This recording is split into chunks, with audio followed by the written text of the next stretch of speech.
Hello and good morning everybody, and thank you very much for attending our first Rother Forum. My name is Sharon Blagrove and I have lived in the Rother District all of my life. I am a public figure, a town councillor, and for transparency this forum is totally unconnected with any council. It is independent. I opened it as a resident, not in my official capacity.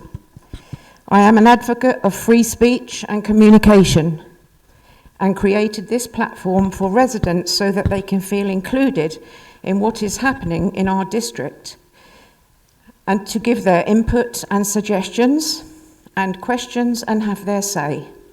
My real hope is that residents can be better informed.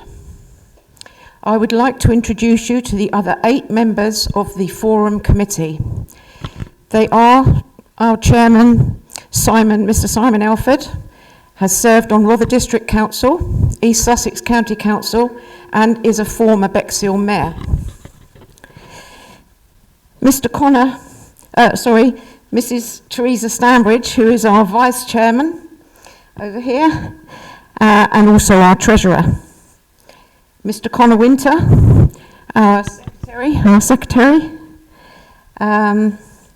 He's also a serving Rother District Councillor and a Bexhill Town Councillor. Mrs Lynn Brailsford, former chair of Bexhill Town Council. She was a chair of finance and asset transfers and the former mayor of Bexhill. Mr Brian Clasby at the back by the door. And Brian was a former chair of finance at Bexhill Town Council. Mr Ben Dallimore, on the camera at the back, is a former parish councillor from Northiam. Mrs Victoria Carson, over here, is a Rother resident and a committee member, and Mr Martin Ballard, over by the bar, is also a resident of Rother and a committee member. We hope you will enjoy these bi-monthly meetings and that no matter how lively the debates get, or that they should become, that everyone delivers their questions without taking personal aim at any other person and respect is given to everybody in the room. It is an essential feature of this forum. I'll start that again.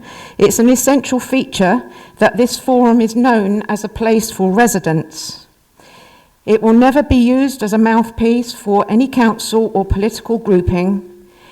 Equally, no member of the forum will be empowered to speak on behalf of the forum at any council other than to act as a messenger for the members. It is essential for transparency that my role in the forum, as with all others who serve in any elected co-opted capacity, is recognised as being totally unconnected with my duties as a councillor. Once again, thank you for coming, and I will hand you over to the chair. Thank you.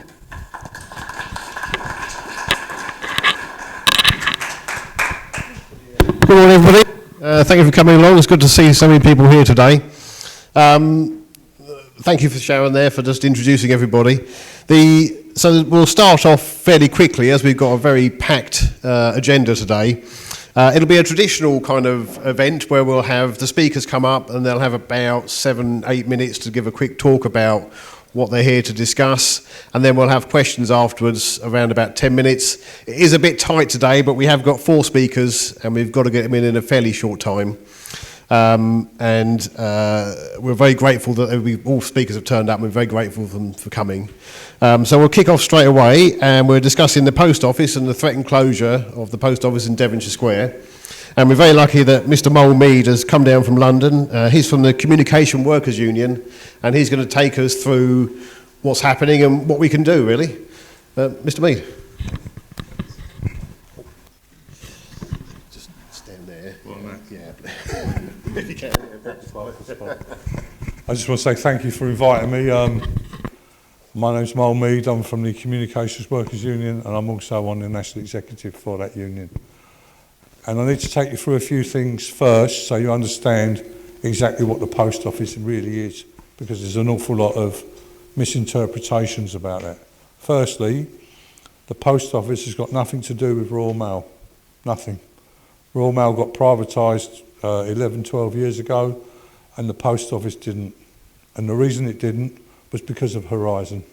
Because there wasn't a company in the world that would have wanted a case of what we've seen with Horizon over the last few years. I've given evidence in that as well, so trust me when I say I know what I'm talking about. The reality of it is this. There are 3 groups of victims in the post office's agenda, really. One of them is what you've all seen regularly from Mr Bates on the television, the dramatisations and that around the sub-postmasters and the awful situation they found themselves in. But there were also Crown Post Office people in there as well. And Crown Post Office is like Devonshire Road, that's a Crown Post Office. It's not a sub-post office, it's not a franchise, it's a Crown Post Office, part of the Crown Estate. And there were some of them that went to jail.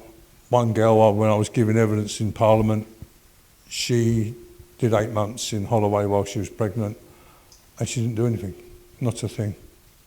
And the twist in that as well is that the company that created the software package for the post office was called Fujitsu, have just won the new contract for Son of Horizon moving forward. So it's an appalling situation in my mind, right? And then there's a second group of victims, and they are the people in Crown Post Offices around the country who have already lost their jobs or are in the process of losing their jobs.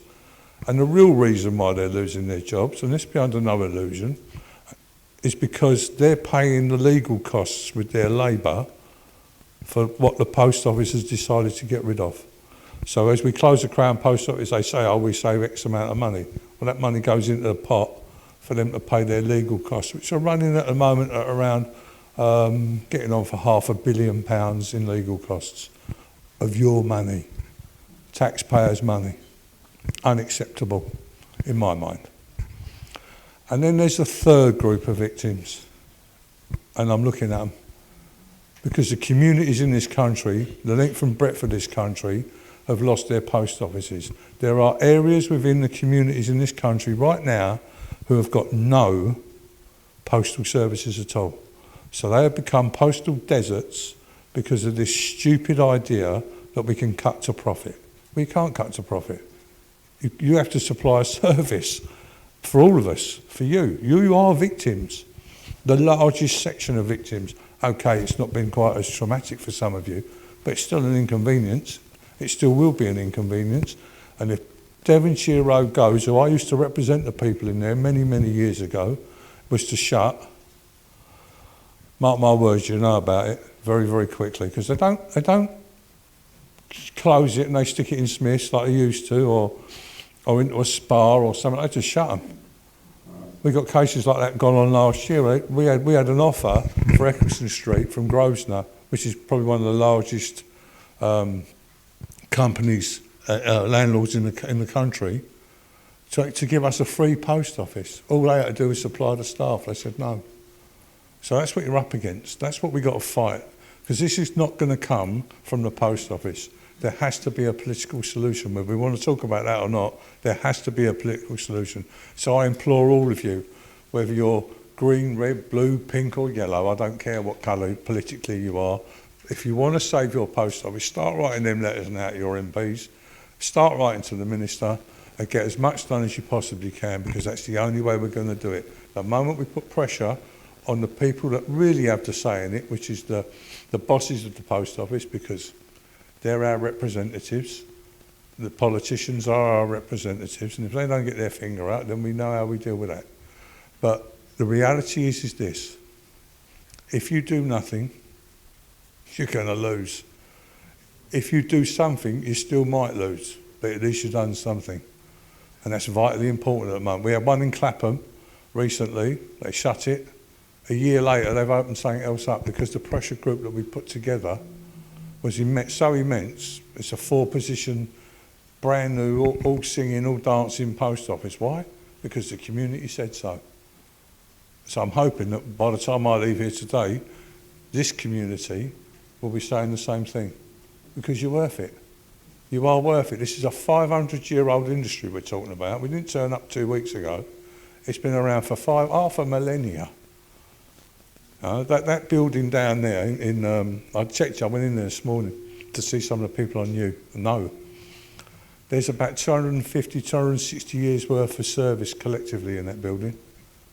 And when they go, they'll be replaced with people on lesser wages, lesser terms and conditions. I'm not going to lie, that's what will happen. And if that's the efficiency that we want as a community, that we're going to make everybody a little bit poorer, then I don't want to do that. I want to make sure that we have good value jobs in our communities, the length and breadth of the country, because if you do that, the commerce of that high street will survive. You close that place down, and I've got all the evidence. If anyone wants it, I can get it.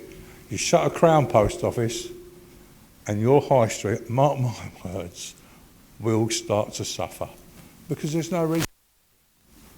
The reason that people go to the post office and then go to all the other little shops is because it's convenient. That's what it's really about.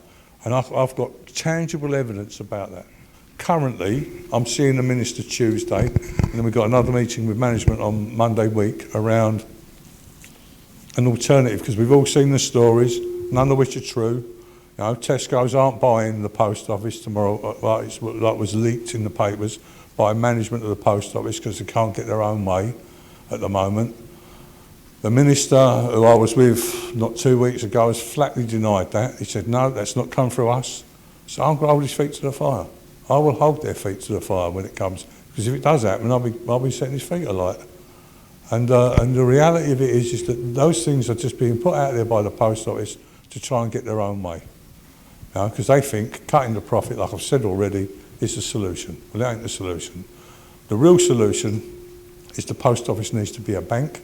It needs to be able to provide services like, well, funnily enough, letters and parcels and so on, because it says that on the top of the door, post office.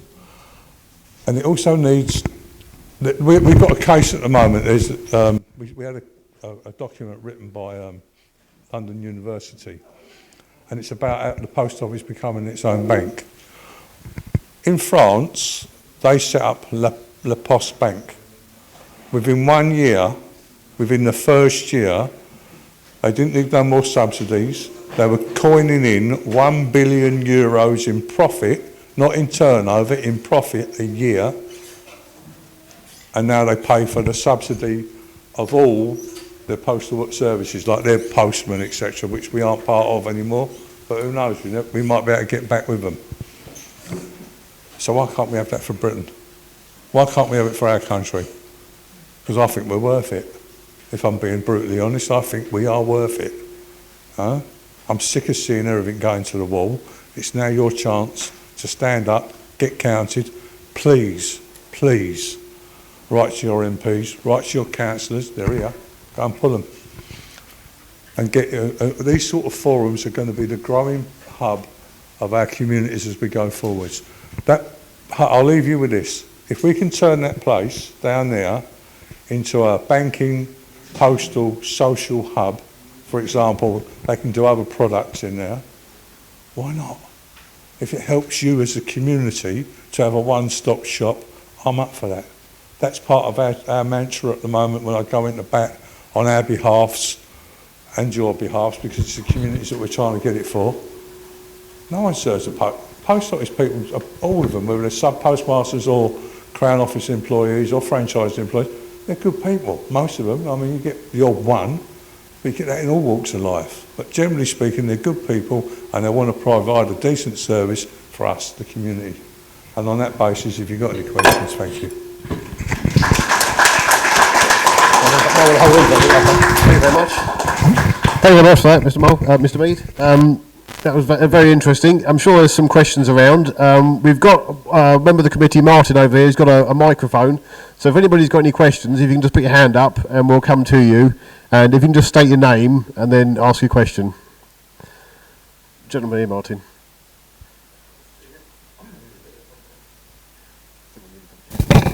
Thank you. Just taking into account all that you've said, is there any sort of timeline you know of what's happening to our post office? Is that working now? Yeah. Apparently the post office is going to make a big announcement, so they say, in April, the first week of April. I'm not convinced that will happen. I think they're going to get their reined in a little bit because they're we've uncovered a few things that are a little bit sensitive at the moment, and I'm being polite, they've been a bit economical with the truth. But yeah, work that out. They're not, I don't think they will, but they're saying they want to do it in April. They want to make a big announcement. We don't really know what that big announcement's going to be, but the likelihood is it's their plan, and we're in negotiations with government and them to try and change that plan, because any one of us in this room could have written that plan. It's on the back of a cigarette box, and for those of you who smoke, get a packet of 10, because you only need a little box, you won't need a big one. Thank you. Any other questions at all? Martin over the back. Clive Hodges. To do with the councillors and whatnot, do they ever put pressure on the government? Because obviously they can see what's happening to the town. It's an absolute disgrace. They're shutting things down. We know things are tight. We know that if the jobs go from the likes of the post office and others, there's no tax coming in, it's just going on the dole. So I'm wondering why we all have to put forward, when these guys know what our position is, they need to sort themselves out, as far as I can see. That's it. What I do know is that I've been doing these forums the length and breadth of Britain for more time than I care to think about, and there's not one political party, not one group of councillors, not one council, I've never run into any of it where they said, oh no, it's a great idea closing it. So I believe that they're fully supportive. I can't speak on their behalf, but that's why I'm asking you guys, sorry, that's why I'm asking you to write to them, speak. No, I'm all right. Write to them and speak to them, and get them to write letters to the Minister, get them to write letters to your MP, you write to your MP. There's no place to hide now, we've got to do something, and nothing is not an option. Okay, thank you for that. Azad.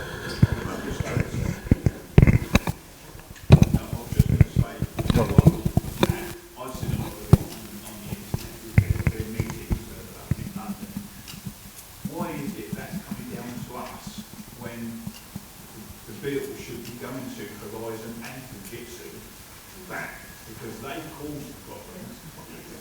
Why are we doing that? Now, that's another question. I think, unfortunately, it's not just Fujitsu. It's Right. it's part of the topic. They know this.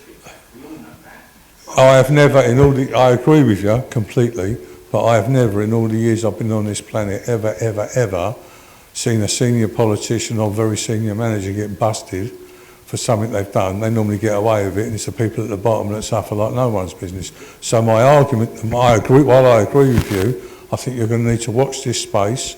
So Win Williams is the person who's in charge of the inquiry at the moment. He's given his deliberations in May. We will know more about that, and I really am hoping there's prosecutions out of this. You know, that's what I want, but that's where we're up to. So I can't answer that really. Move on. Azad.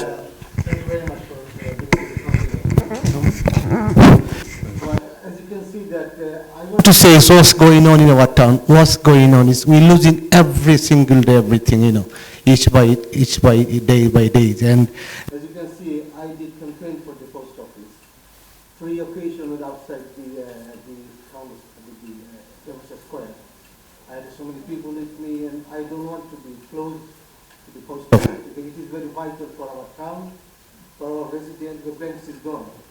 We're going to the banking as well. So we are with you guys, definitely. You know, keep the post office.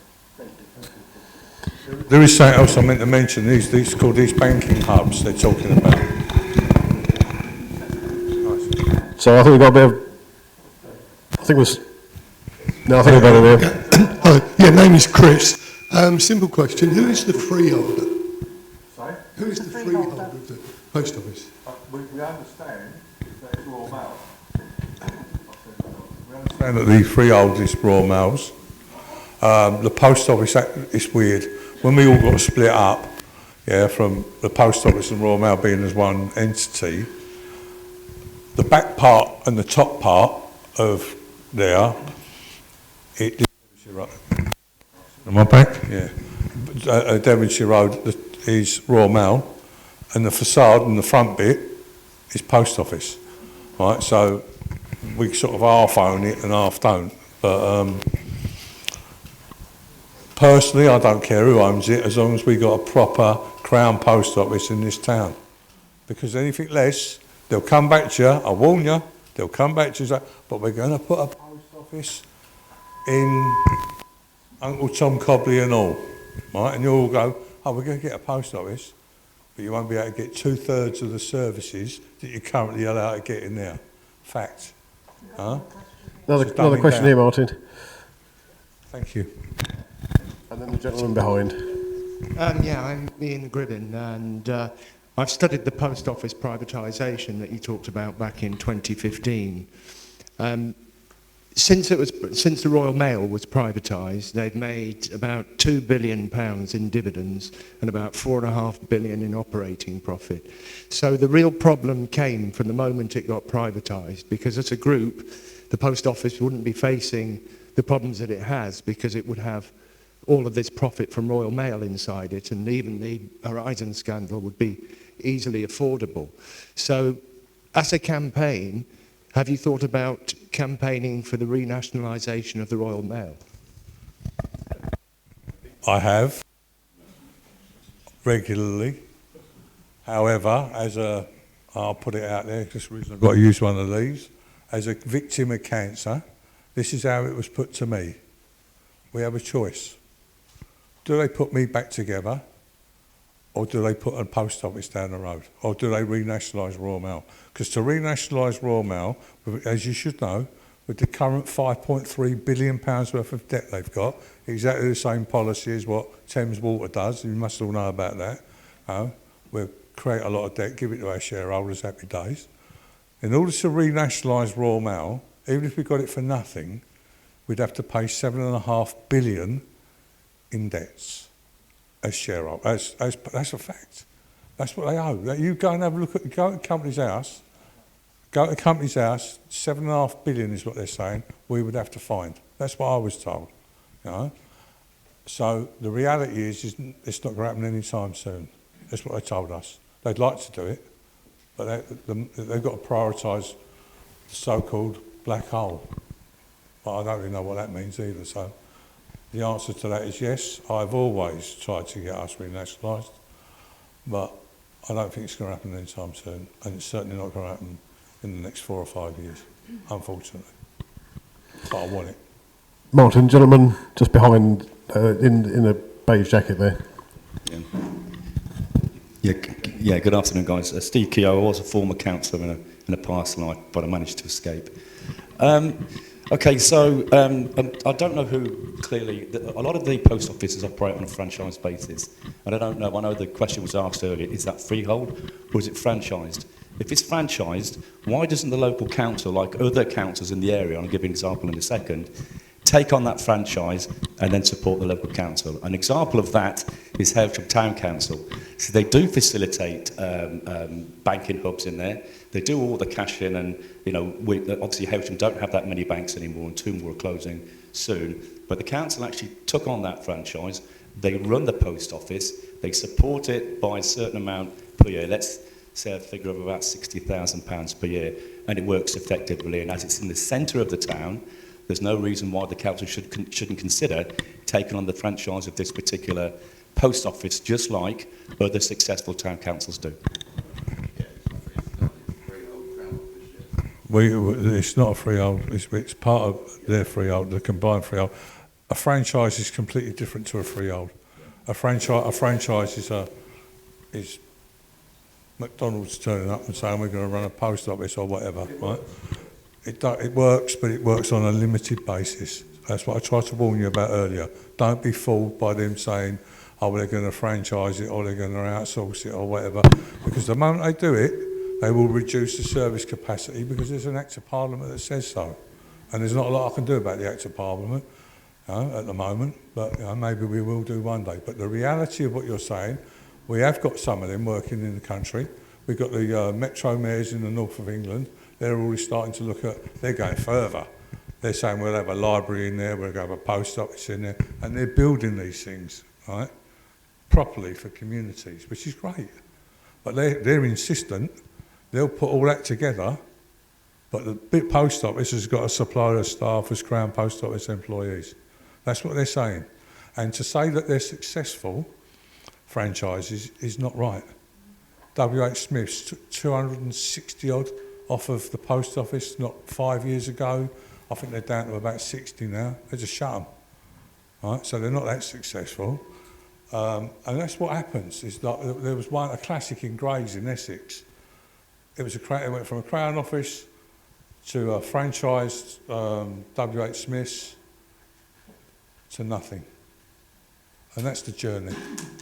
What we have to do is we have to put the barriers in place to make sure we maintain what our people have got and what you've got. Because if you do anything less, you're welcome to. You won't get all the services. You won't get no passports in there.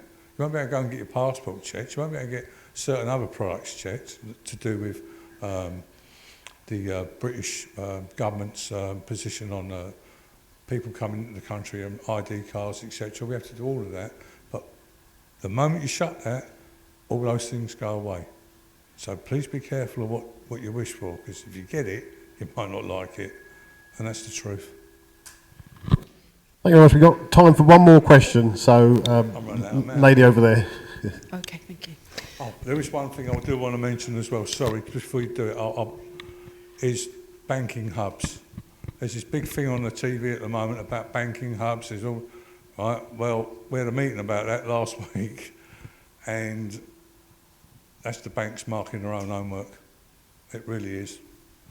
Yeah, because what they're doing is the ideal place for a banking hub is guess where? In the post office. Yeah, because there's 111. Is it 1,100,000 of them? I'll get it right in a minute. 11,000 of them plus in the country. What better place to do it? What better place to do it? So they open one up. We've had it in certain areas. They open them up in the post office. They're there 6 months. The post office pays for it all to be done up. Then they move it into a vacant lot down the road. It's mad. It's the banks. It's the banks marking their own homework. So if the banks want to have their own hubs, that's fine. But you've got to allow us to have our own bank.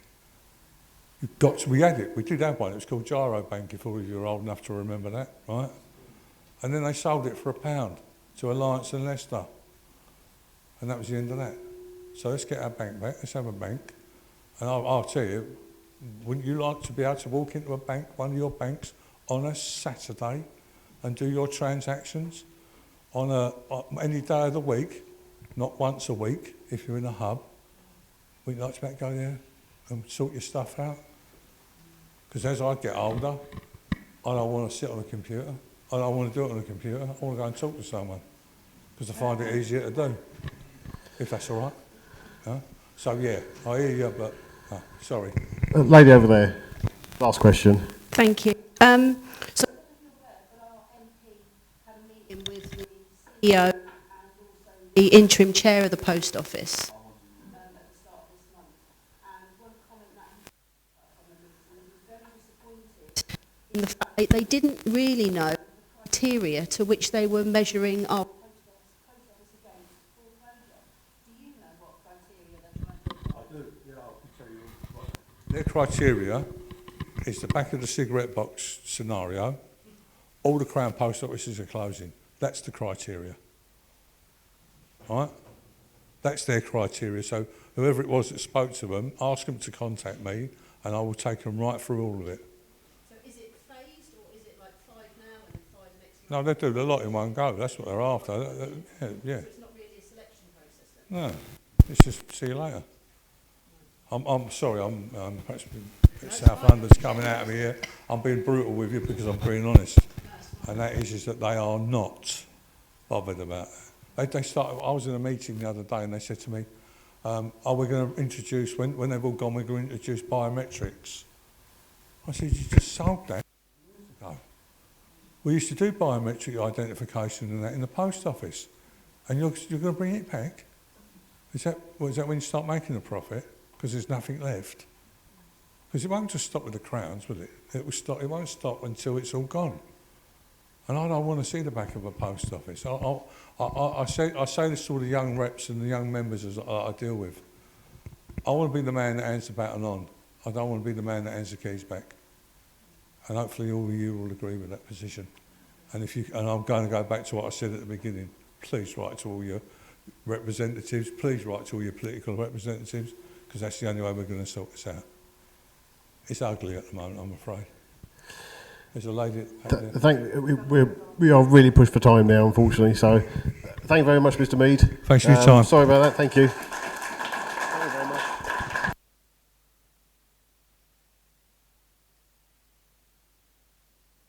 Sorry about that. We could have asked a lot more questions. Unfortunately, we are really pushed for time this morning.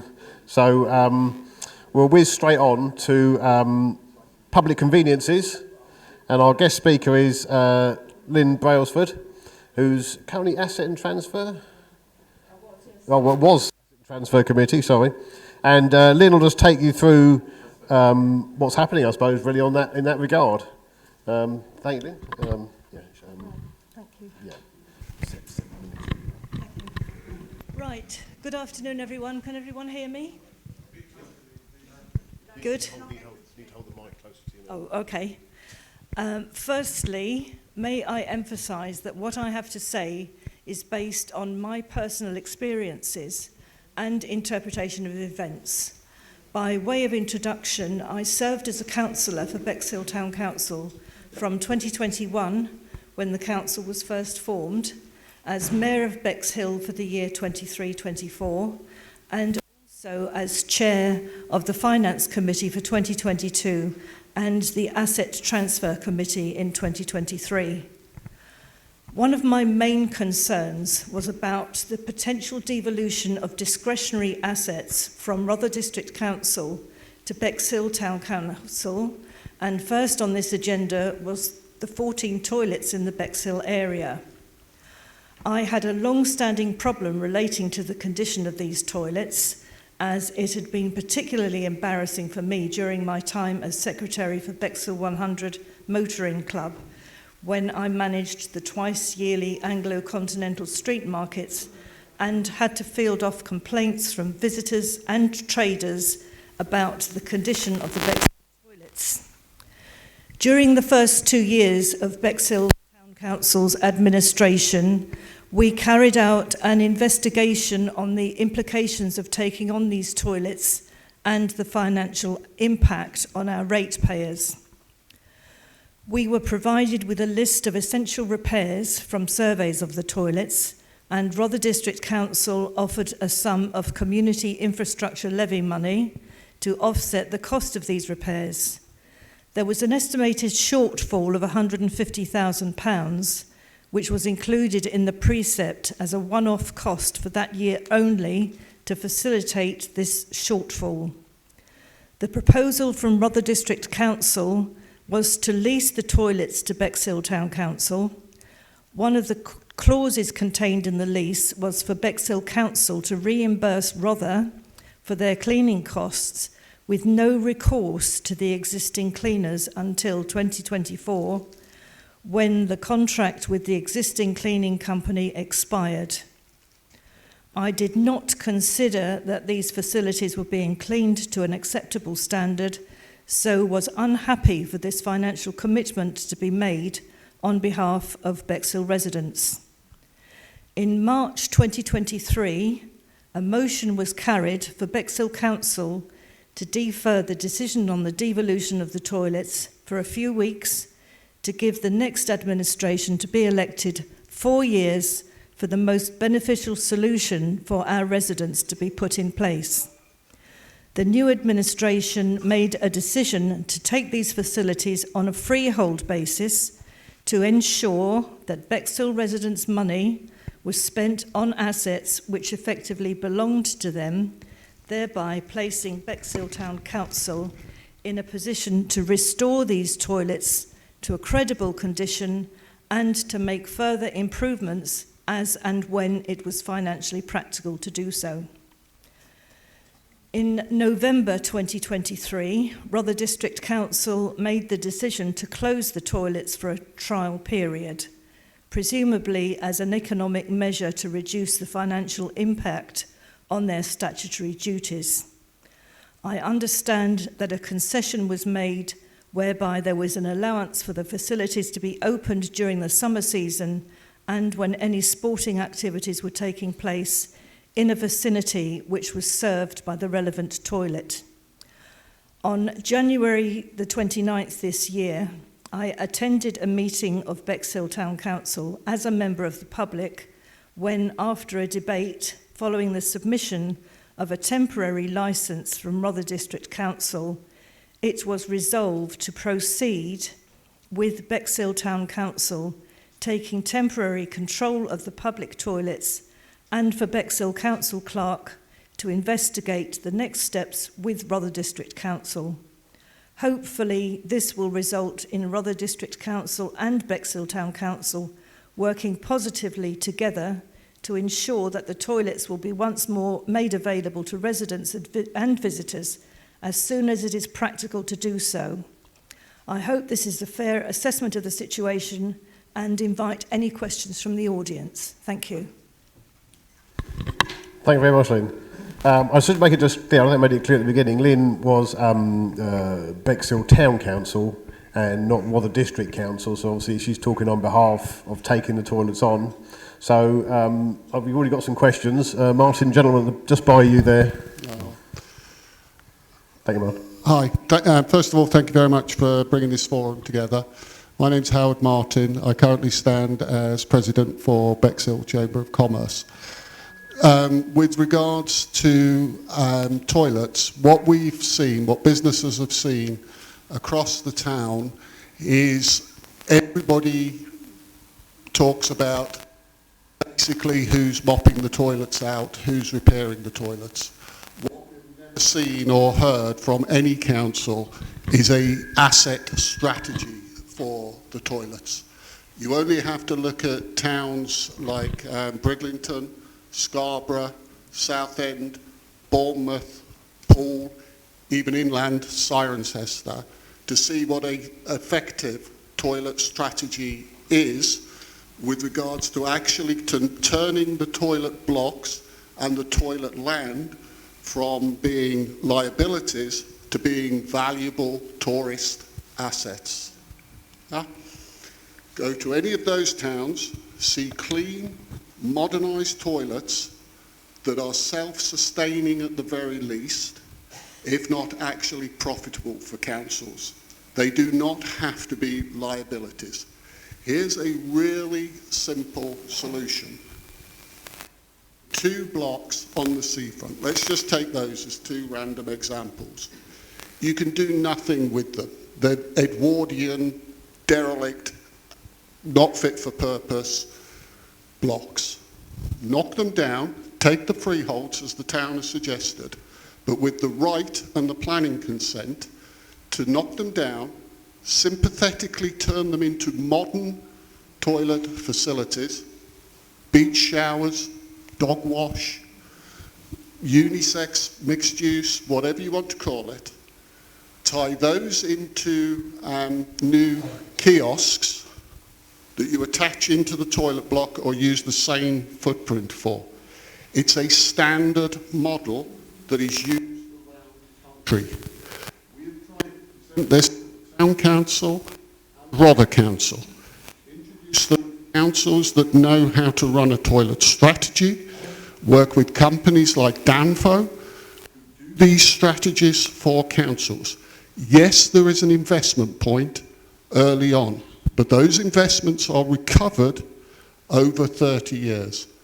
That's the statement that instead of asking cafes and businesses, other than perhaps Wetherspoons, to open their toilet facilities up for use by the public and everybody who misuses toilets, why not put together a toilet strategy? We really hope that the new unitary authority will follow the leads of other unitary authorities, Bournemouth and Yorkshire Coast, who really have a toilet strategy.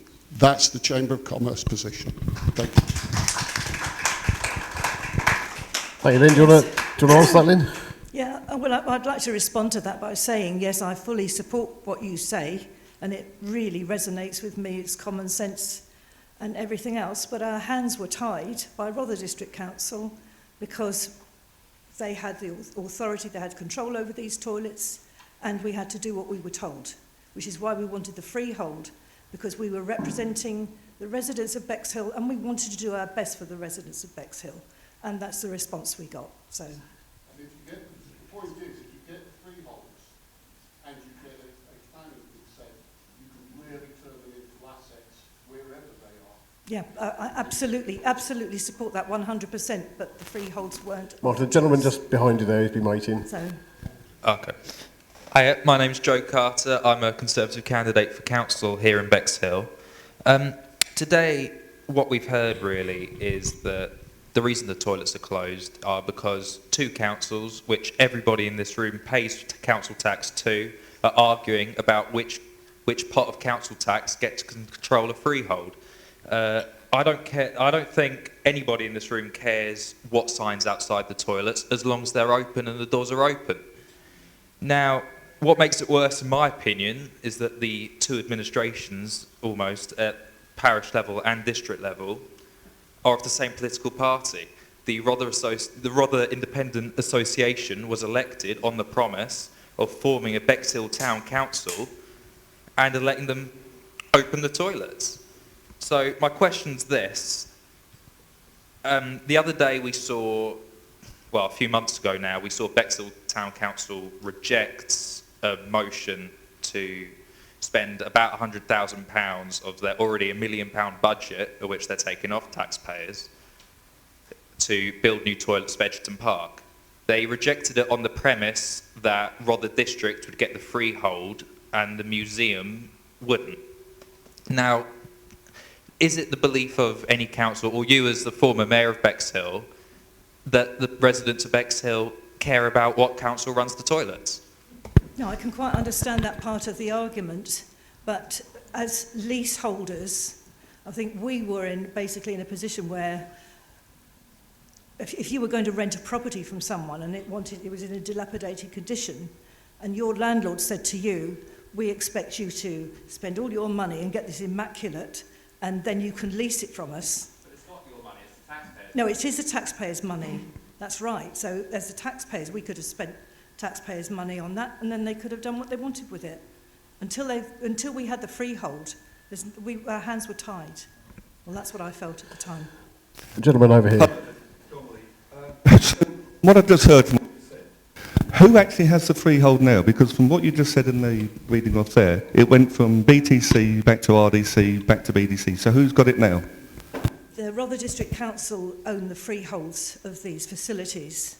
That was from 1974, when Bexhill was run by Bexhill Borough Council, and I was actually around during that time, and those toilets were floorless. And then I moved away in 1974, and it's been 50 years of Rother District Council, and I can't see any difference. In fact, I can see a major deterioration in this. Is there who put the thing up to put them out for rent, trying to turn them into businesses? That was Rother. The pipe green, is that just something that's just to start? Because who's going to want these? Well, this is exactly right. We wanted these toilets as freeholds, so that whatever Bexhill residents' money was spent on that was spent for the benefit of Bexhill. I think Jimmy Stanger has a quick. Just to quickly update on the situation currently, just obviously I can't speak for Rother directly because I'm not cabinet. Yeah, just to say that the commercial, they put them out before, I think they'll be decided in the next few months about where they're going and what's happening. There's been commercial interest for nearly every toilet in Bexhill, so there's offers on the table. The asset manager at Rother's dealing with it. and then I think they're still going to go first refusal to the town council as a freehold basis. I know these, sorry, and they must have a toilet. The commercial basis of any agreement says it has to have a toilet in it, a public available toilet. But I think they're nearing the end of the asset transfer period. The negotiations, they've got a new asset surveyor, Will Wright, I think his name is, and they should have done it a year ago, 2 years ago, offered the freehold to Bexhill Town Council, and we wouldn't be where we are now. But I do believe in the next 6 months we will have some clear answers about the future of all the toilets, and we'll retain quite a lot, I believe. So. Okay, well, as I said during my speech, that I understand that Rother District Council has produced a licence to enable Bexhill Town Council to run these facilities. And I'd like to know, if they've got interest from the private sector, why would they draw up this licence? Is that only for Devonshire Square you're on about? No, no, Devonshire Square is owned by British... Which licence for which toilets? I think these are all the toilets that were on the debate for Bexhill. If you rent one of these places for a business, you have to give 5% to the council of your income. That's correct, isn't it? So you're taking away our toilets, giving it to a private business, and then taking money off them. Well, it's the basis of the whole argument is that no council has any money, and it's the government class toilets as discretionary services. They're not essential, even though they are essential in my mind. They are classed as discretionary by the government, which means you don't have to provide them. And obviously, when you've got homelessness, which cost 2.9 million last year, you've got it has, unfortunately, like East Sussex and the road, every tough decision has to be made, and it's awful. And I've been fighting to get Little Common with Colin and others to get reopened the Little Common one for 2 years now, and it's like banging your head against a brick wall most of the time, because you'll have to pull the money from another service. So that's we do need to move on a little bit. Well, the idea was to rent them out. Is that what's going to happen? Yeah. Sorry, can we take this? We do need to move. We've got several other people with questions. Hold on. We've got a lady over. But I haven't. No, I haven't ignored you. We have. No, sorry. Well, I don't want to throw anybody out. Excuse me, may I speak, please? Yeah. This forum was put on for residents to have their say on the piece of paper that was on your chair. It does say please act respectfully towards the speakers and our chairman, who give their time freely and volunteer. That's okay, I accept that. Just to say though, while I'm here, no political introductions are needed. Thank you, Ian. This is non-political, and I would like to stress that.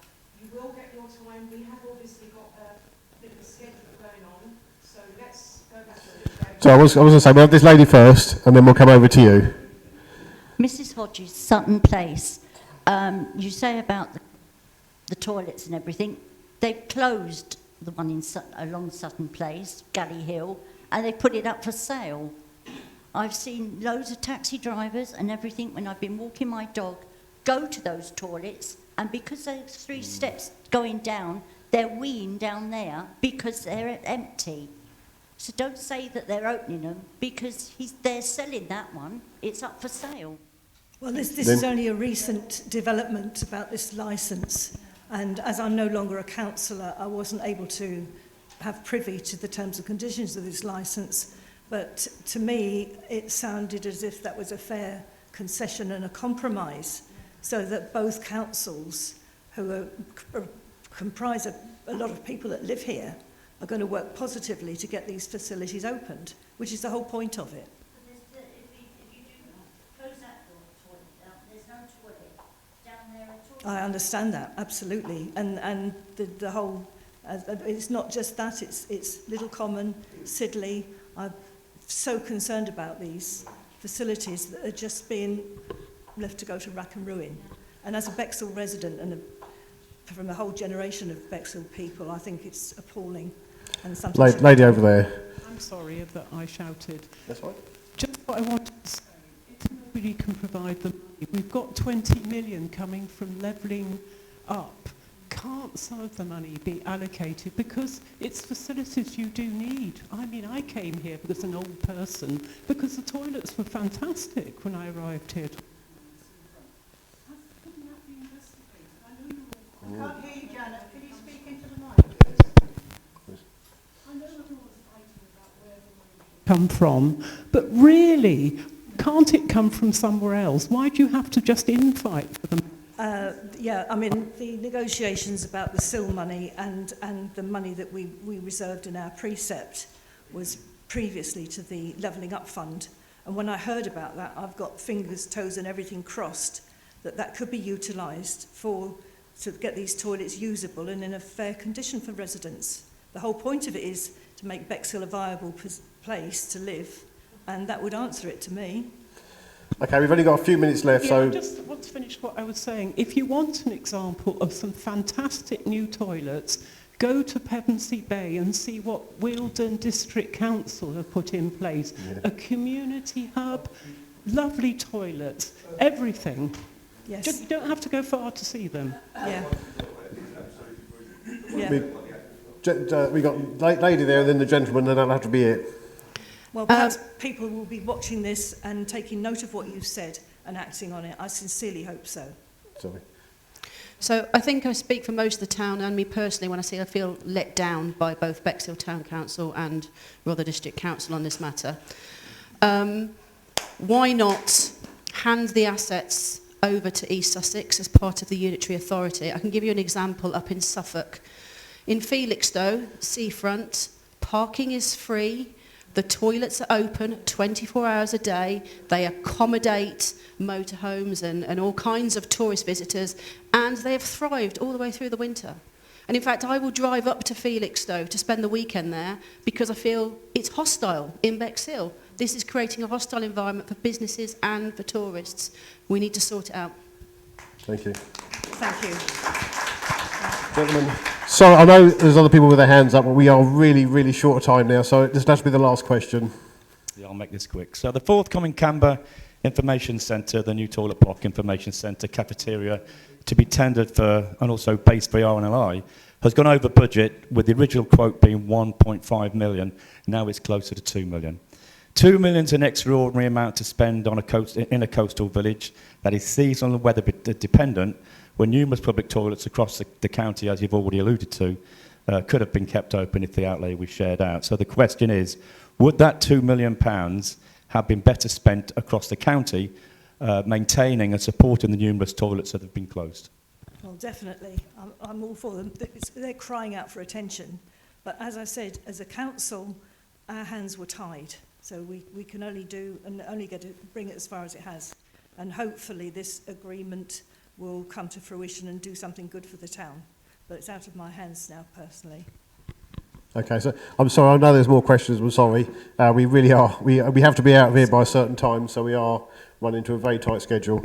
Thank you very much to Lynn Brailsford there. Sorry. Okay, so moving on, we've got roads and pavements with guest speaker Cllr Ian Hollidge, who's from East Sussex County Council. Ian, really ready? Jimmy's first with Harvey. No, we've got you down first.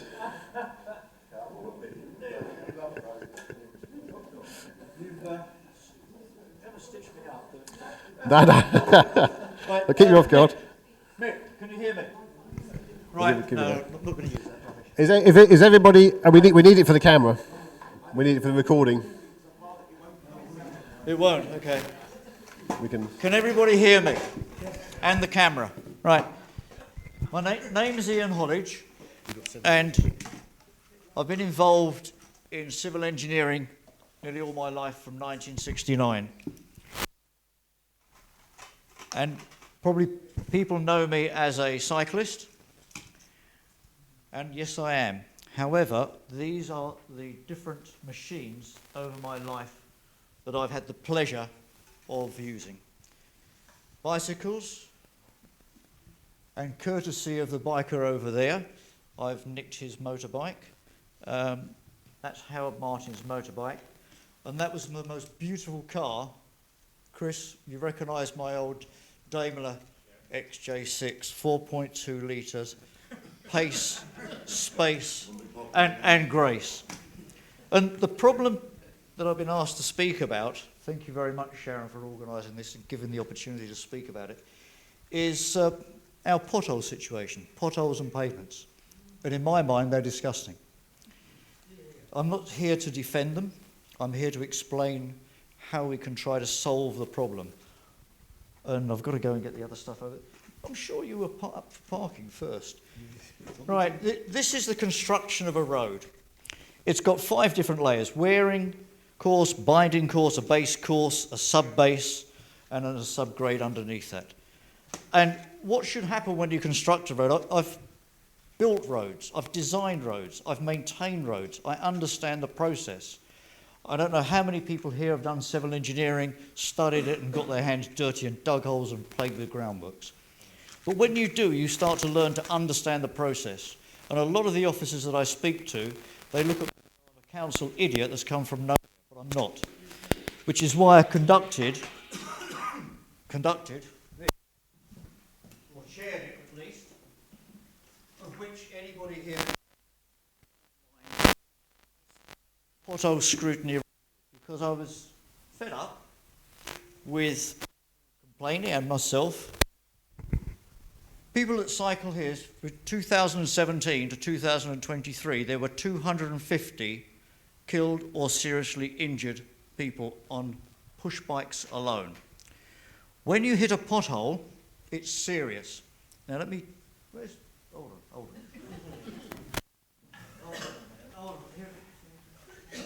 Something I prepared earlier. The way that the county council, they have what they call a statutory defence, because they can't repair everything that they've got. So they have a criteria, they have a policy, and this review was to go through process, procedures and policy. Process is how you actually do it, what you do on the workplace. Procedures is the technical stuff that they do on their laptops and what they have to go through to report or then analyse whether they do or don't. But then the policy is what they actually do. So what you have is a category 1, 2 and 3.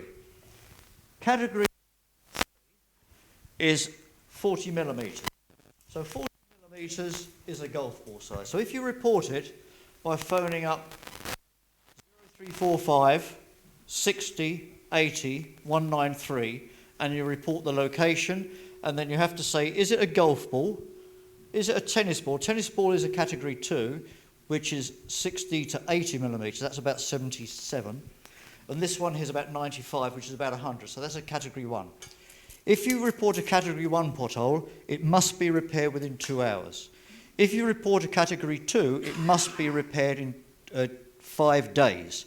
If it's a 40 millimetre, which is 300 millimetres, which is half of this spirit level.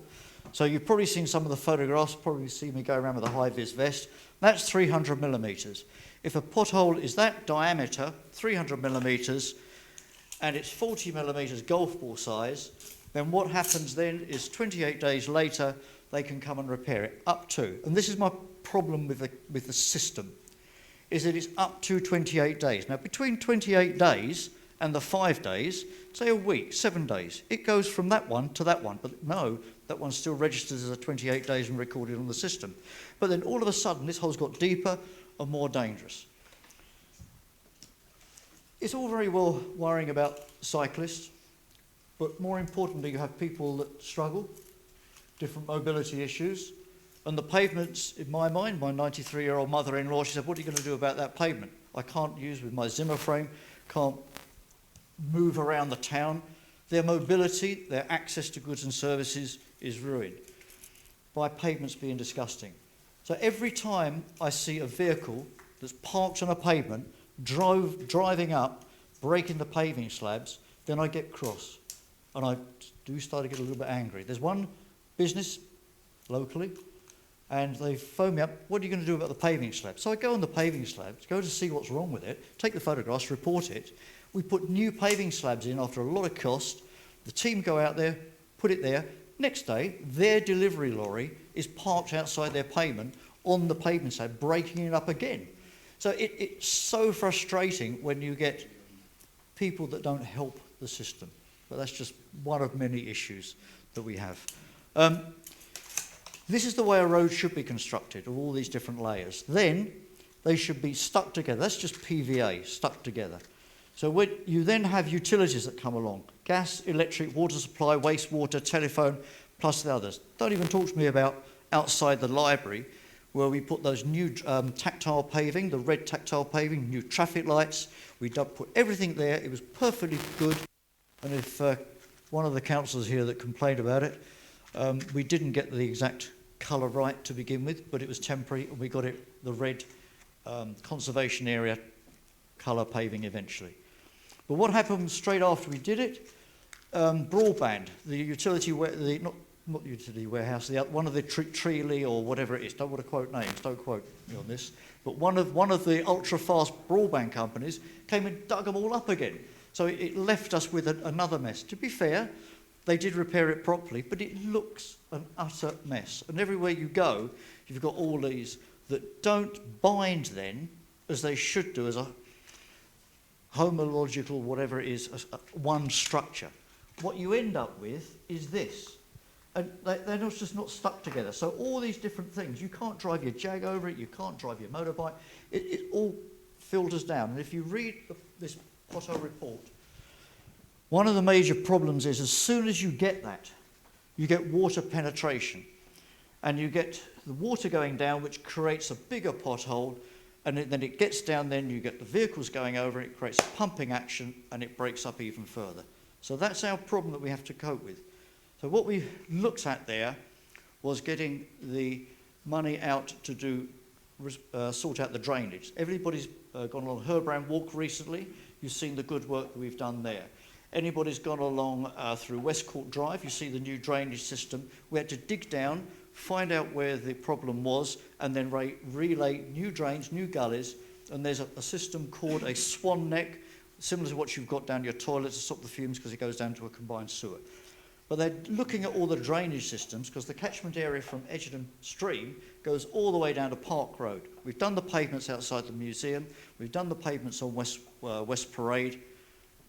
I suppose I better stop and just take questions because I could go on forever. But let's just open it up to the audience and then ask the questions. Right. Okay, I'm sure we've got a few questions here, so we've got a bit of time, so okay. So we're going to start over here, and I'm looking around, and then we'll come down here. Yeah, Michael Matthews. You claim that you're trying to get on top of everything. How long is it going to take you to get on top of the top of Buckhurst Road and the bottom of Sackville Road? Because if them holes go any deeper, you're actually going to be in the pipes. Yeah. Thank you for asking about Buckhurst Road, Mick, because that is one of my biggest nightmares.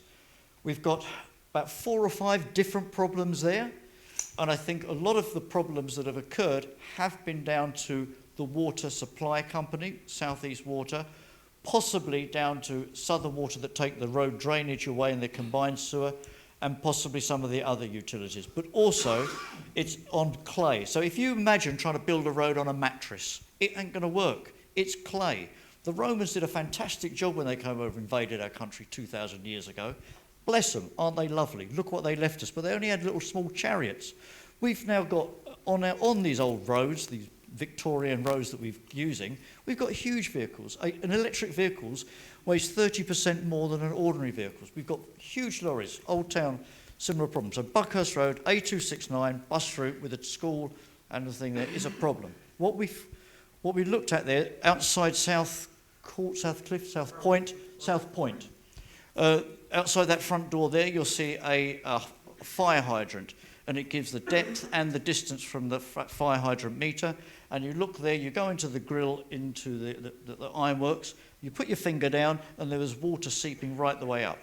So I got the East Sussex Highways, took me 2 years, but we got them to dig exploratory trenches either side. They dug it, found water, South East Water been up there, fire brigade, that's another problem. The way the system works, a water supply comes in and you have a fire hydrant. You have a sluice valve, a water outlet, and then a fire hydrant. The fire hydrant ownership of the actual structure where they get the water out belongs to the fire brigade. The supply, South East Water, so it gets get them all to check that, where the water's coming from. They all deny it. Nobody will commit where the water's coming from. Drawn up all the old plans from Old Town Preservation Society. You can go to the Keep and you get the, so I've had the old plans to find out if there is a water course, a stream, underground water, where it's coming from. We can't find it. So it's a problem, Mick. It's got to be solved. The only way to solve it is similar to what we did when we had the problem in Bolebrook Road. Don't know if you remember that, when allegedly the badgers came in. We had to close the road off, closed off for months. We dug a blooming great hole down there, found the problem, and then solved it. Bolebrook Road's now fine, except we've now got Roberts Bridge. The sewer plant has finished up there. All the sewer water's coming down to the Galley Hill pumping station. So those blooming lorries are going to probably ruin it again. Problem, Mick. But correct. And we will repair it. It will get repaired, all right? I promise you that it will get repaired soon. But once it's done, I'm sure, with the heavy duty on a mattress, it's going to break up again.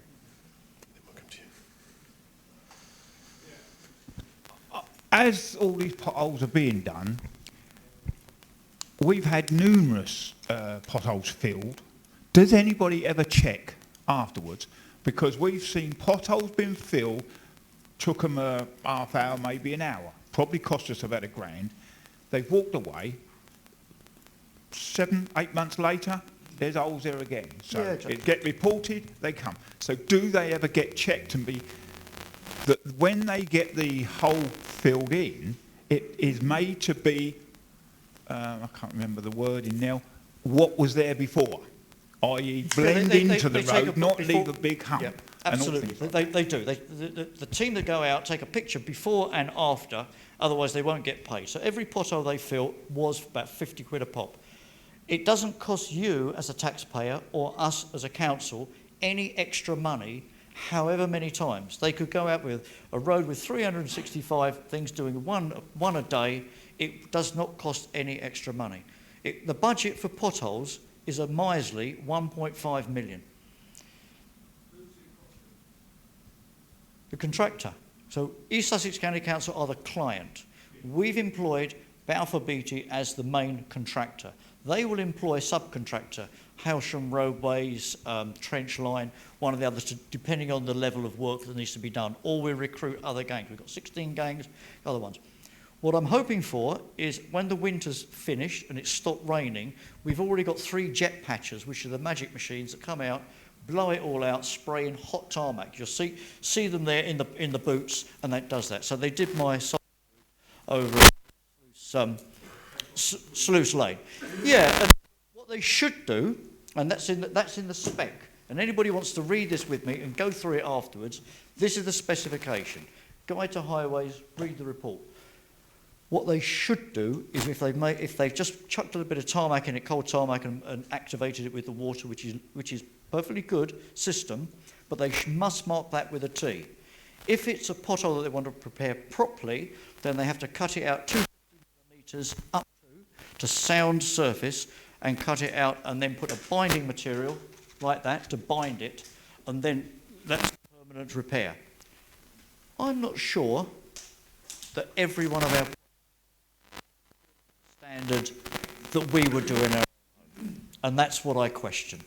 And I think as the public, as councillors, we should question it, but as the members of the public, you should get on our backs and say that hasn't been done properly, can you sort it? But we've only got 24 hours in a day, and I like to go to the pub and dance. Gentlemen over there. I just want to say... Yes, Chris. I have read that report, which is a fantastic report. It really gets to the nub of the problem. But one of the big problems is utilities going buggered up, and there's no authority that goes back and says, fix it properly. Correct. So it's an endless problem. But your report is fantastic. Thanks, Chris. The problem about utilities is one of our 15 recommendations.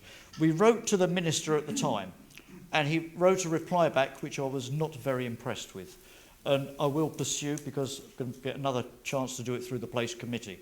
And we asked for exactly what you're saying for, a tighter timescale for inspections. They're allowed something like 2 years.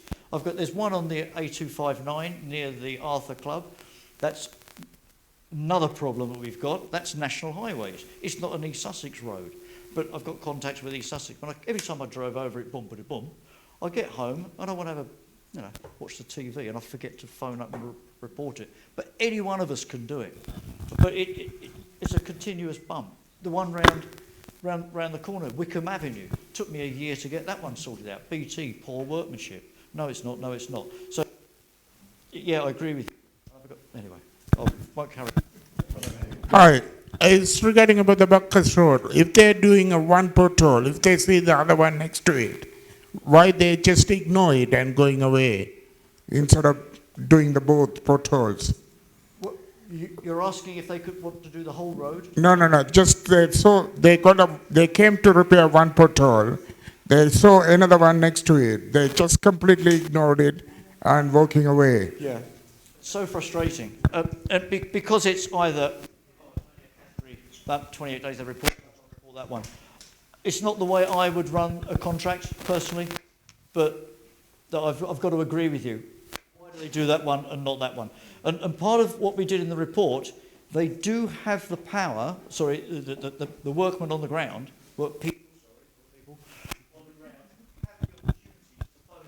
this one's next to it.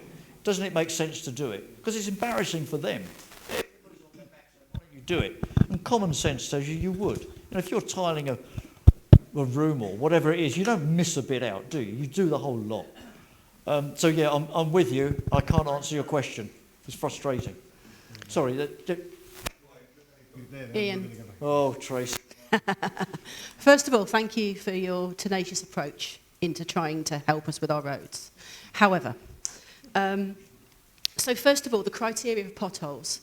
I think the criteria for potholes has actually got bigger and bigger over the last certainly 5, maybe 7 years, because East Sussex County Council used to employ a company to come out and scan the roads and report back digital data for your teams to go out and actually fix.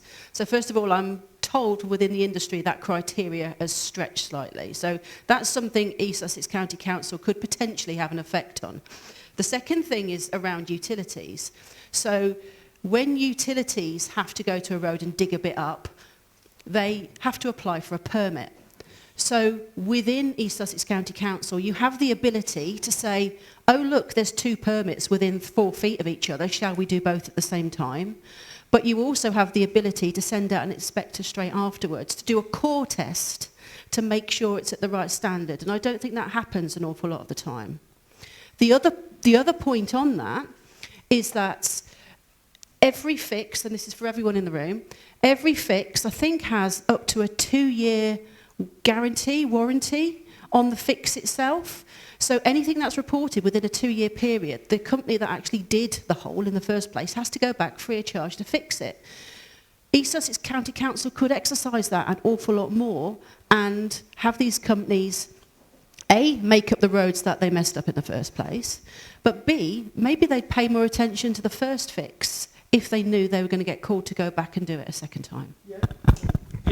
You're almost right. We do a regular scan of all the roads, A, B and C's, and the unclassified roads. So on a residential road, it's probably an unclassified road. If you've got the Old Town High Street, it's a B2182, B road, etc. We do that scanning on a regular basis, and the criteria, and it's written down here from memory, it's 4, 4 and 13% for unclassified roads of what we must have as unacceptable. But that, in my mind, was misleading, and I tried to get that description changed because it implies that 96% of the roads are okay. It doesn't mean that. What it means is that every road could have a section of road that doesn't meet the criteria. And because as we drive around, we see every road has a defect, has a problem. So that is done, and we have to report that, and we have to report that on a regular basis. The other one about the 2 years inspector permits that we issue, yes, we do. Yes, we have a dedicated man. He's got a dummy leg. He hasn't because he's a runner, but he's a lovely bloke. The chap's name, right? But lovely chap, goes around the van, have a word with him. Here, mate, what you doing? Or however you speak. But have a chat to the permit guy. He does go around and check the whole of his patch, which is Bexhill's, or whatever. So that system happens. Can't remember what the third one was. Oh yeah, 2 years going back. Yeah, we do. That's the rules. It's supposed to happen. I'm told it does happen, but like you, I question it. I question everything, like you.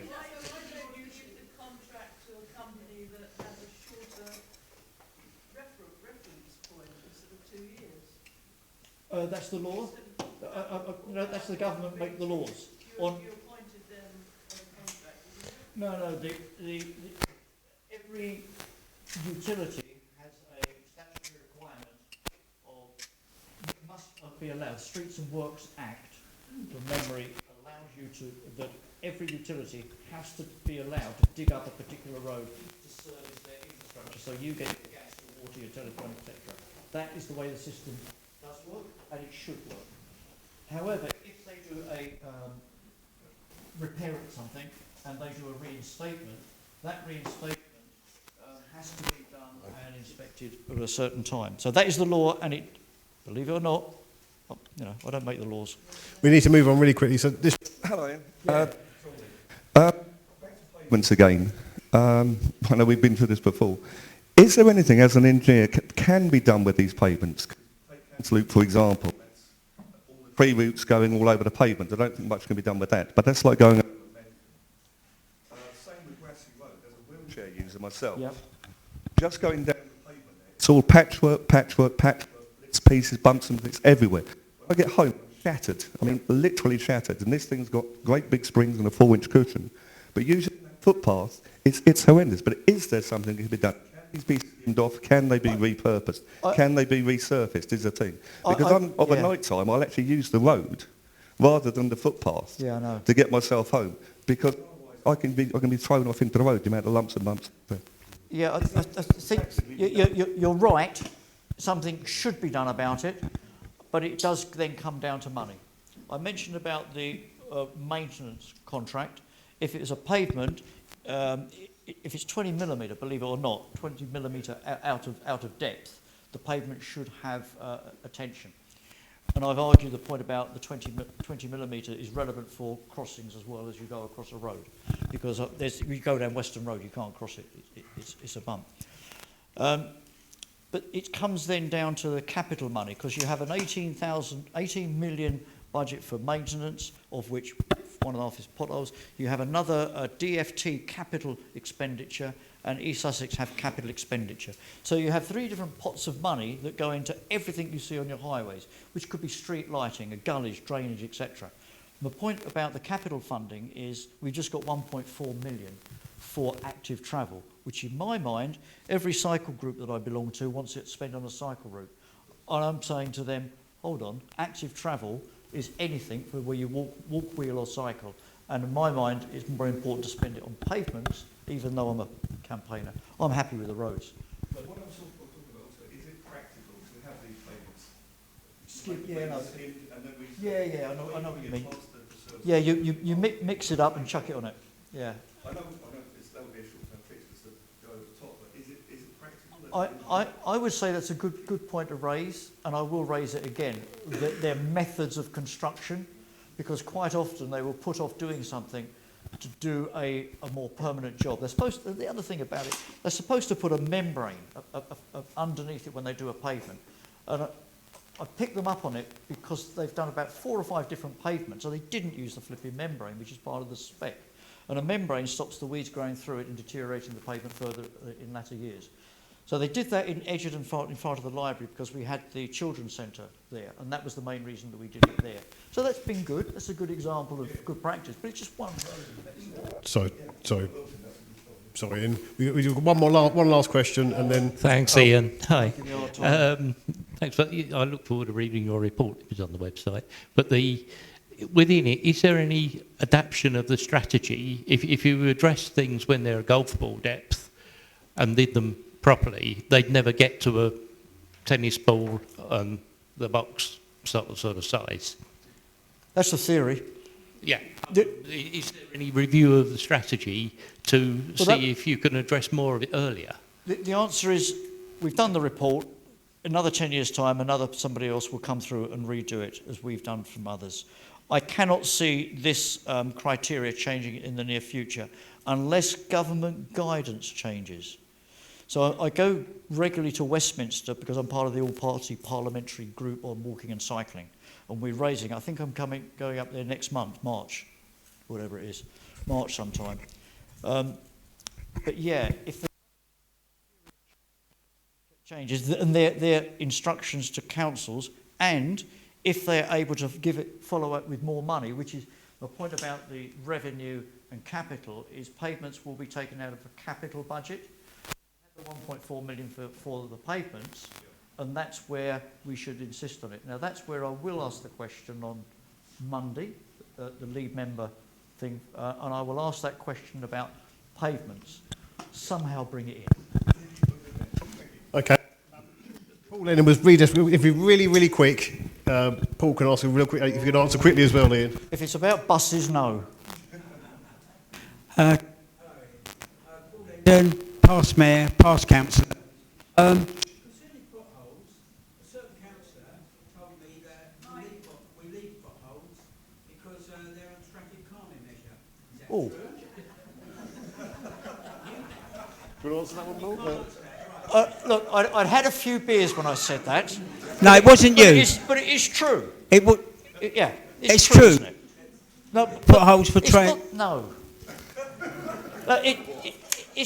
Isn't it true that if you put something that's going to slow you down, then the people who are walking or wheeling feel safer? So it's a bit tongue-in-cheek, but it's a matter of fact. If traffic drives slower, then pedestrians feel, but it's not the right thing to do, because I want as a cyclist or as somebody crossing the road with my grandmother in a wheelchair, I want to be able to cross the road safely. So the roads should be made smooth legally. But what I've got to say is that the council changed, and he's sitting here today, Abdul Azhar, and he'd done a brilliant job and got our road resurfaced. And when the link road went in, we were told. No, Buxton Road. All the leading roads round it would be resurfaced. That still isn't the case even today. St George's Road is a disgrace. So, we've got to. Sorry, can we 2 seconds. We really have got to wrap this up, otherwise we're going to run out of time.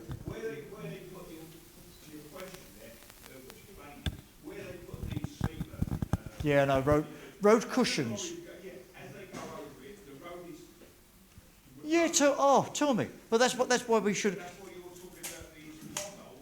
Yeah, no, I'm not a fan of speed ups. They're not right. Yeah, no, don't need it. Just need potholes. Anyway, sorry. Again, we could go on for a long time here, but we have run out of time, way beyond time, in fact. We've got a quick 10-minute break, or 10-15-minute break, and then we're going to come back with car parking charges with Councillor Jimmy Stanger and Jimmy Hyatt.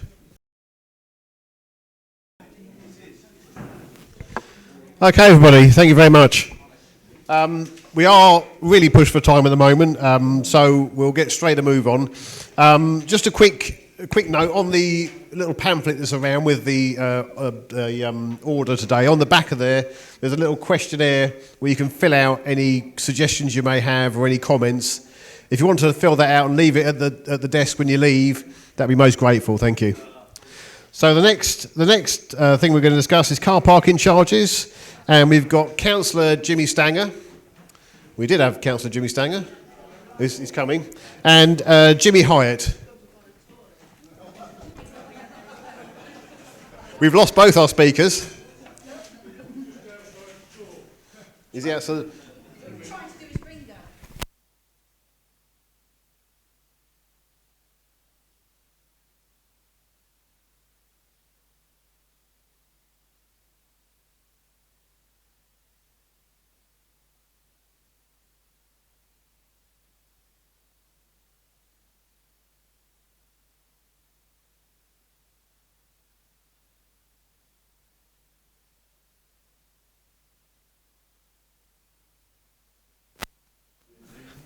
just round up the speakers. Right, so we have Councillor Jimmy Stanger, and then we'll have Jimmy Hyatt, which I think he's still here. Yes, down there.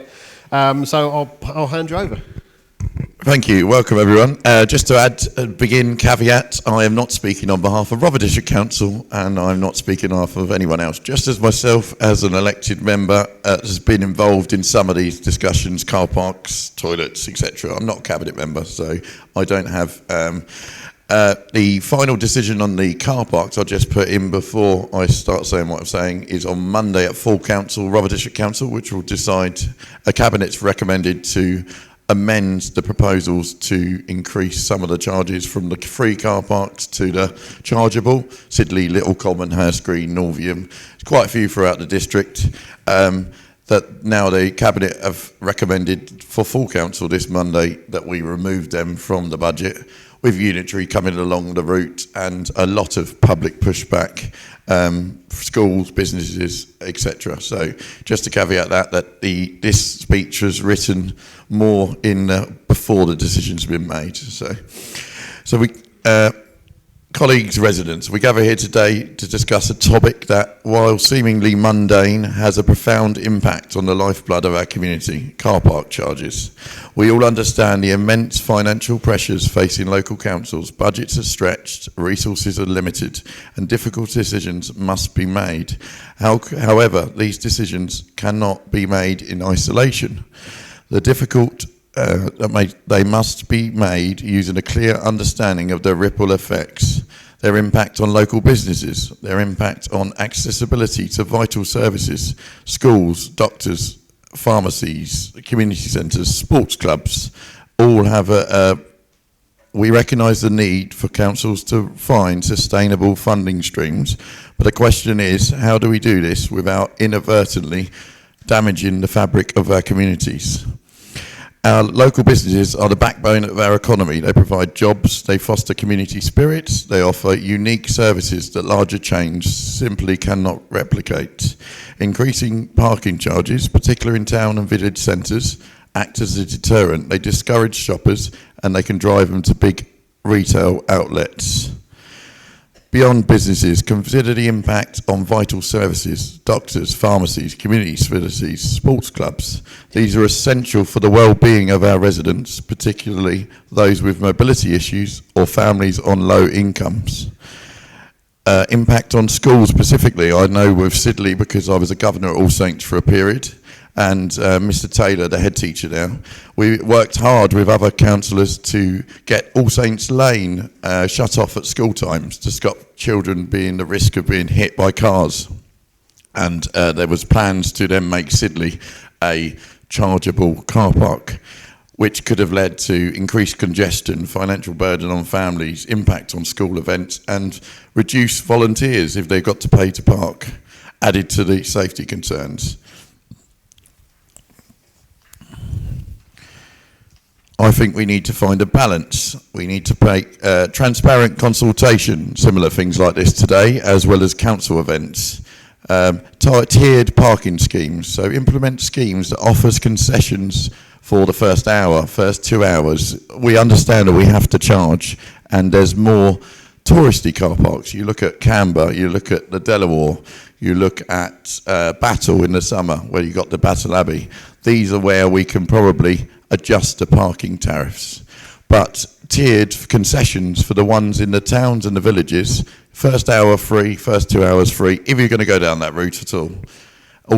Invest in alternative transport, similar to what my colleague Ian has said earlier and other people. Invest in other ways of travel, better public service, better public transport, walking, cycling, etc., etc. And increase the efficiency of the parking management systems. So a lot of the parking management systems are very blunt instruments. They need to be, with today's technology, there's AMPR, there's lots of abilities to adjust these more flexibly. But that's it. And any questions? I think, shall we get Jimmy Hyatt up just to talk about parking in Canberra, and then we'll take questions afterwards with both of you up here, if that's okay. Well, I'll get Jimmy up here to do his talk, and then.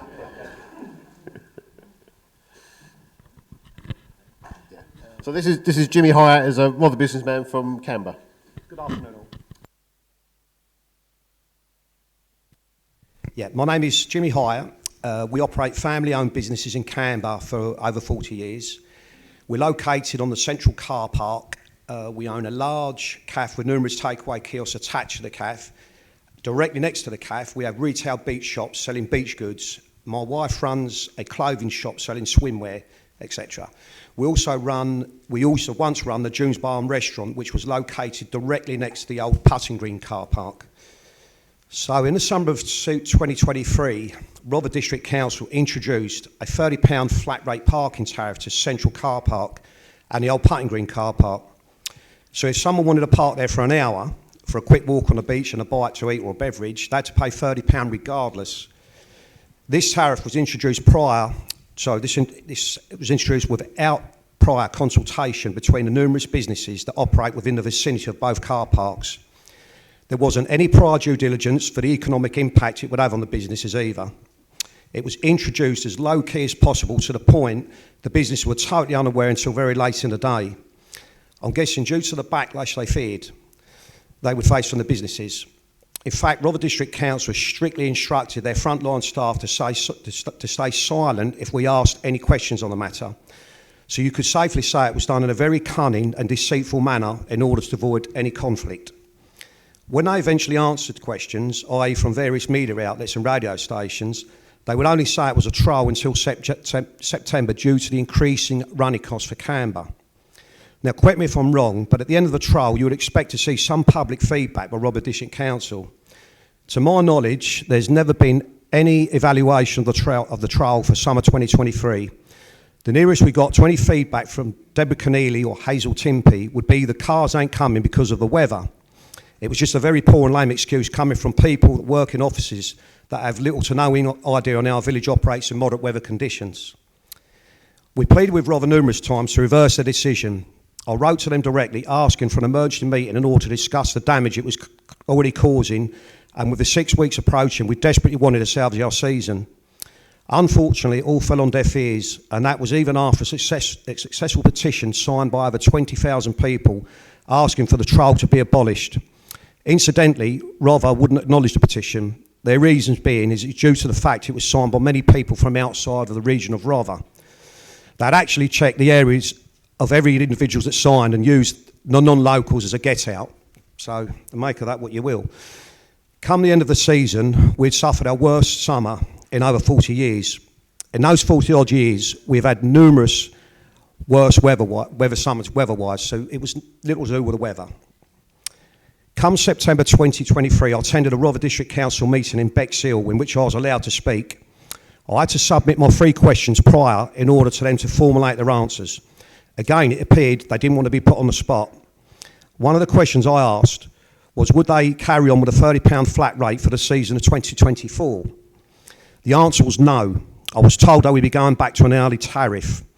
What I should have then asked, obviously, that couldn't do to the strict rules on the limited questions was, will Rother set the tariff at a reasonable hourly rate and within keeping of the other car park tariffs within their region and indeed other Kent and Sussex seaside towns? The outcome was also predictable. Come 2024 season, Rother very cunningly slapped an extremely high and exorbitant hourly rate of £6.40 per hour for both the car parks. Were we any better off? Incidentally, this was implemented on April the 1st. It was like a bad April Fool's Day, ironically, you could say was set by fools. The thing that concerned me with the summer tariff was it's brought forward to spring. Never has a summer tariff in Canberra been introduced that early in the season. It's always been the beginning of July. Why would they do that? You have to question. What I can tell you is by doing so, it killed our low season trade. Easter was a write-off. Never have I seen so few day trips in Canberra over an Easter half term. The impact it was having was devastating in the business once again. Our bar, the June's Bar and Restaurant, was already under enormous financial pressure from the devastating impact from the previous season.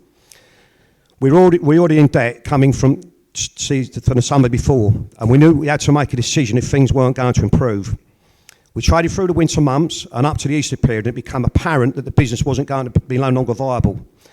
So after 19 years of relatively successful trading, we had no choice but to go into liquidation with crippling losses. This was a first for our family in over 40 years. We've always been successful with our numerous businesses in Canberra. The closure of Pontins in October 23 has also impacted the village. There's no disputing that. But make no mistake, Rother's extortionate parking policies played a massive part in our restaurant going under. It's not just a loss of a family-run business either, it's a loss of employment. The restaurant has employed and given hundreds of locals opportunities over the years. It's also took away a much-loved community hub for locals, as well as providing a great amenity for day trippers and holiday makers over the years. No doubts, if challenged, Rother would deny the parking has impacted the businesses. They're mostly likely to continue the same old excuses, i.e. the weather and the cost of living crisis, etc. But if they continue to be that arrogant as to not acknowledge the devastating consequences of their policies, then it's a very worrying situation. It's been pointed out numerous times that Canberra is losing its once regular day trippers. Thousands are now frequenting other seaside towns to avoid being penalised for parking. The same day trippers are very unlikely to return as well, so the long-term damage is most probably here for many years to come. We're now approaching season 25. Currently, the central car park is in an unacceptable state for a beach car park. It's basically a building site. Rother decided to rebuild the current toilet block with a government grant, already going over budget and approaching £2 million, supposedly, which is unbelievable when you think of the numerous public toilets that have been closed within their region due to costs. We were told the project will be completed by April this year. We've recently been informed, due to unforeseen circumstances, it's going to be completed now in August, in the summer holidays. Would you believe? You have to question why Rother didn't insist on penalty clauses in the contracts with the building company, such as the importance of having toilets for this coming season. You have to question, are they really that desperate to get them ready for the season? Currently, there's plastic festivals and Portaloos, I'm guessing they would be there for the duration. This is totally unacceptable for a family beach, and for family people, young children visiting the beach. They're not the most hygienic and welcoming. It's not a good look at all for the car park, and it doesn't take a lot of working out the impact it will have on our coming season. In my opinion, it will only encourage people to urinate and worse in the dunes and elsewhere. What will Rother do this season regarding their parking tariffs? We will further wait to see, but if not the most expensive parking for any coastal region in the UK, and believe me, I've Googled loads. Will they break a trend and liaise with the business owners in Canberra? Will they allow us to have a voice and listen to us? Would they even consider compensation for loss of earnings for this forthcoming season? I know first-day businesses are already in a precarious position, and one more poor season could finish them. Once again, you have to ask, would Rother really be bothered if that was to happen? Anyway, ladies and gentlemen, thank you for allowing me to speak today. Thank you. Thank you. Okay, so I think there's a few questions here. So the lady there, and then we'll go to Howard. I'm Janet May. I live in Richmond Road, or should I rephrase that? The free car park, Richmond Road. So you don't have to worry if you come to Bexhill. Don't go to Canberra because you can park free. And you can go bumper to... I have photos of my neighbours. This motorhome is here. Well, I've been away, so now I've been back for 1 week. He's there the whole week, so he might have been there before. So you can have a free holiday because nobody bothers you. There's both sides. There's not an inch. They are crammed. I don't blame them because here at the same time is a picture of an empty prom. West Parade is empty exactly the same time. I don't blame them for parking in my road, obscuring my view to get out of my drive, because they're not going to pay. And more to the point, they have stopped. You can't pay with coins. Phone only. There's a lot of people that will not do that, and I don't blame them. So don't worry, we've got free car parking and you can do what you want, when you want in our road. And they don't pay the council tax that we pay, and they have no regard for the residents. I rest my case. Thank you. I don't know if Councillor Stanger wants to answer this. This is car parking charges today. The on-road parking is East Sussex. Is that one not working now? But I don't. Yeah, not passing the buck at all, but I believe it is on road, isn't it? So that's you, isn't it? Yeah. So not all. But I think that. Yeah, I know. But Rother District Council only control the car parks, not the road. But obviously, I think if it's a public nuisance, it can be reported to environmental health. Have you reported to motorhomes? Have you reported to motorhomes? Did you say? Yes. Yeah. Yes, ma'am. There we are. Any questions? Howard? Thank you very much. As the President of the Chamber of Commerce, we stand behind the local businesses in Canberra 100%, 1000%. I hate to say it, but this is Rother policy. For 6 years I've been President of the Chamber of Commerce.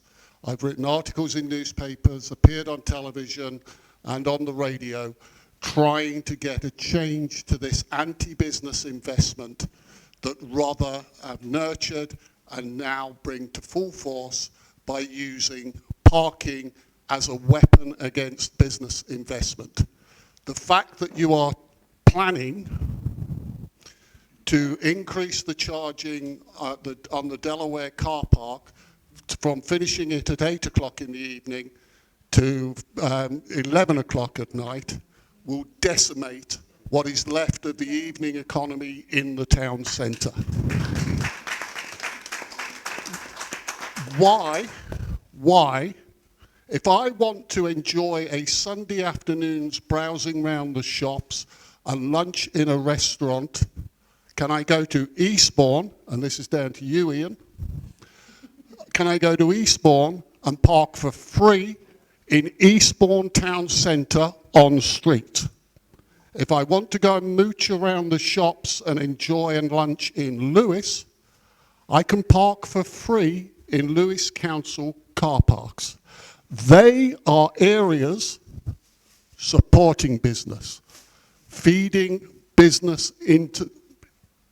people into the business economies of these towns. Rother is hell-bent on, like our friend and colleague here, and I'm in tears for you, mate, hell-bent on not understanding the consequences of your actions to our community. This isn't about you not doing something. This is about you proactively acting against business. This isn't about what you don't do, what you don't invest in. This is about what you do without understanding the consequences. Ian, I'm going to... Sorry, mate. He is a friend of mine, but he knows my views. Can you explain why we can park in Eastbourne on street for free on a Sunday under East Sussex auspices, but we can't park for free in the same parking spaces in Bexhill?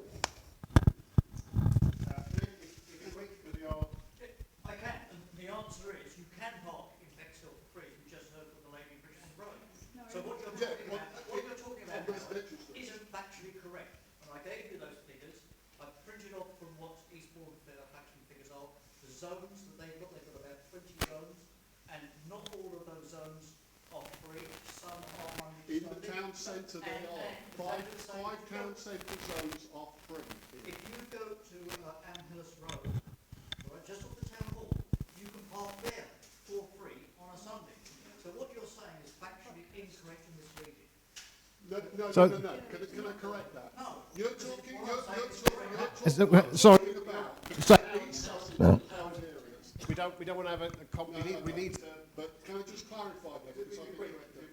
I'm not talking about residential streets like this lady says living on Amherst. I'm talking about areas that East Sussex control the parking for. 5 zones in central Eastbourne are free on a Sunday.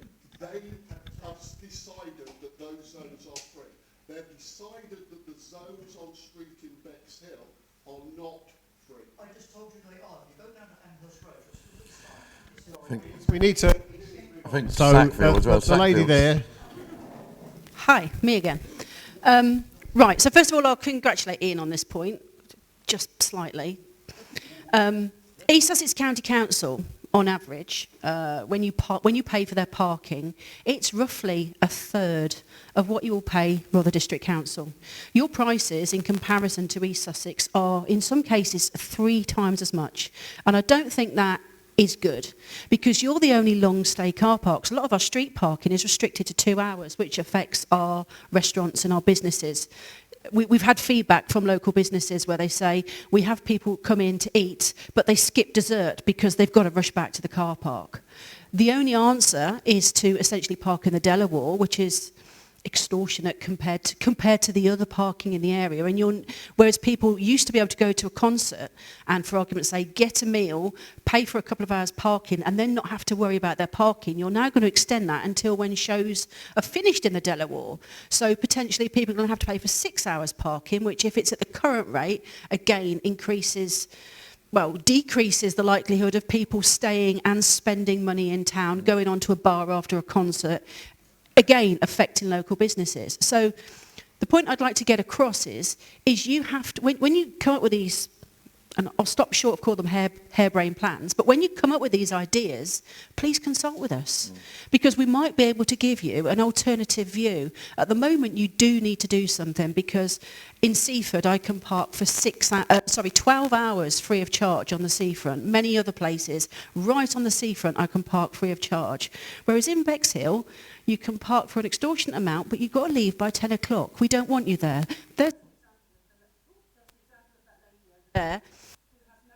Outside her property, because we've alienated people from the seafront. If we want people to come to Bexhill, we need a footfall in the town centre, not adjoining roads, a half a mile walk away. People come to be a tourist. They want to see the sea. They want to pull their motorhome up on the seafront. They'll stay for 2 nights. They'll spend money locally. Happy experience. What we've got at the moment is people just aren't coming. And that is a direct result of our parking policy, and something needs to change. Yeah, thank you for that. And I'm happy I'll reflect this back to Cabinet, because obviously most of this is Cabinet. I'm happy everything's said today. I will reflect back to the Cabinet member. We are, I was just going to speak to Sharon. Are we really out of time, Sharon, here? Because I'm so sorry, but we only have the room for a certain amount of time, and we have to be out of here by 1:45, which is gone. So I'm really sorry about that, but we are going to have to call an end to it. Can I just say thank you very much for everybody that are today. I'm hoping to do, well, we've certainly got another 2 booked here. We have one at Little Common. There will be Battle and Rye. So, this is a great start. I think it's really been a lovely atmosphere. Yeah, it's been nice. Our next event here is on the 26th of April, where we will be speaking about devolution and how the councils will be changing. Just trying to answer questions if we can. Obviously, if we can't, then we can't, and that's going to always apply at our meetings. But it's something for debate. It's something to speak about, and anything else that anybody else has got. On the back of those forms, you are asked to put forward your suggestions for our agenda. This isn't for us, this is for you. This is for the people of Rother. So once again, thank you very much for coming. Do spread the word, and I'm glad you all enjoyed it. Thank you.